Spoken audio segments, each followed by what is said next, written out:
Uh-oh. There's that music again. Another Moment with Bob, brought to you by your friends at Offshore Drilling. Hey, Mike. A quote. No live organism can continue for long to exist sanely under conditions of absolute reality. Even larks and katydids are supposed by some to dream. Hill House, not sane, stood by itself against its hills, holding darkness within. It had stood so for 80 years and might stand for 80 more. Within, walls continued upright, bricks met neatly, floors were firm, and doors were sensibly shut. Silence lay steadily against the wood and stone of Hill House, and whatever walked there walked alone. So began Shirley Jackson's classic, The Haunting of Hill House. Perceptions and appearances cannot be trusted. Hill House looks like it was properly built. Walls continued upright, bricks met neatly, floors were firm, and doors were sensibly shut. But Hill House is not sane. Why? Because no live organism can continue for long to exist sanely under conditions of absolute reality. But is Hill House alive? Ask whatever walks there. It knows. Whenever it dreamt, the dreams too were not sane. When mad dreams and absolute reality are peculiarly inverted, that's when everywhere becomes Hill House, and everyone who lives there lives alone. Come daylight, they dream with their eyes wide open, and at night they keep their eyes sensibly and tightly shut against the darkness of reality. When mad dreams and absolute reality are peculiarly inverted, the people are ruled by a kakistocracy, a government by the worst persons, a government in which the worst persons are in power because only the worst of the madmen look outside, see the dying world they have created, and proclaim, "Behold, it is good." We might be aghast at what is happening, but isn't it far worse somehow that we have even reached this place where it is happening at all? Did we all sleepwalk up to the precipice? Is this the inevitable destination for those who dream with their eyes wide open? Myths are dreams the country has about itself. The country, born from genocide and slavery, incinerated 2 cities in Japan, leaving another 250,000 lives in its death wake. After the nuclear fires died down, even with that much blood on its hands, somehow it viewed itself, through the lens of its myths, as the greatest country on earth. At the end of politicians' speeches, we hear them implore, "And God bless these United States of America," hoping their all-powerful, all-knowing deity has amnesia. The dream of the greatest country on earth came into existence after the nuclear fires of 1945. No other nation on earth could stand up to the power of the greatest country on earth without risking obliteration. These first moments of absolute power became the bedrock of the dream that has been handed down from generation to generation. The past has become more important than the present.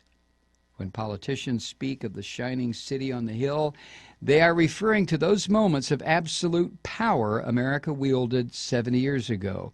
Listen to their iconic president. But in my mind, it was a tall, proud city built on rocks stronger than oceans, windswept, God-blessed, and teeming with people of all kinds, living in harmony and peace, a city with free ports that hummed with commerce and creativity.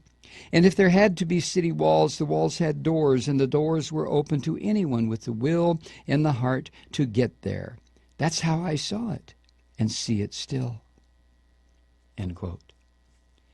Ignorant of their ignorance, those dreaming with their eyes wide open felt it was as though he was describing an American heaven on earth. The only thing missing was a long-dead saint judging those waiting at the open doors to see if the teeming throng's will and heart were pure enough to enter. From one of the holy book of myths, there is a prayer to the creator of the universe that states, "On earth as it is in heaven." But outside of the myth, there is no heaven. There is no heaven on earth. There is no shining city upon the hill. The iconic president invoked the nation's myths and then oversaw the murder of anyone caught within the crosshairs of the greatest country on earth. Every president who followed has done the same, even unto the end of the world. Amen. Those that dream with their eyes wide open fervently desire to go back to those first moments of absolute power. They cry out, they want to take their country back. But what they honestly mean is they yearn to take their country back into the past. Their dream within the dream is to return to the time when their women and children obeyed the holy book of myths and submitted to husbands and fathers as if to the Lord thy God. They want to return to the time when people of darker skin could be systematically oppressed or wantonly murdered for sport without hindrance from the law. Their eyes glitter with dark madness from these dreams. Their leaders also hunger to return to those mythical moments of absolute power because they say that power should be unleashed to do unimaginable good throughout the world. They need to use these myths to mask the results of the brutal righteousness of their greed. Living within the dreams of those who dream with their eyes wide open is akin to being in constant telepathic contact with a lunatic. The majority of the citizens of the greatest country on earth believe the exact opposite of what is true. Dwell upon that fact for a while. Let it seep into consciousness for a moment or two. Here's just one instance. A Gallup poll released on October 20th, 2015, shows the majority of the citizens of the greatest country on earth believe that if more citizens carried concealed weapons, the country would be safer. Every nation on earth that has passed stringent gun control laws to improve public safety has experienced the opposite. The leaders and their followers, all dreaming with their eyes wide open, may say they fear the enemy from without, but they arm themselves to protect themselves from their own neighbors and ultimately themselves. But the night grows late, and we still, you and I, must make our way down through the dark alley to the bright streetlights beyond. This plot of territory seems to have been built with wrong geometry, non-Euclidean angles that confuse the eye and hurt the mind. Maybe in this dream, the sum of a triangle's three corners don't equal 180 degrees, or maybe add up to more. Now this dark, ordinary alley is much longer than it seems. Those aren't bright lights after all. They are the portholes to all mad dreams. And now listen, listen, slithering up from behind.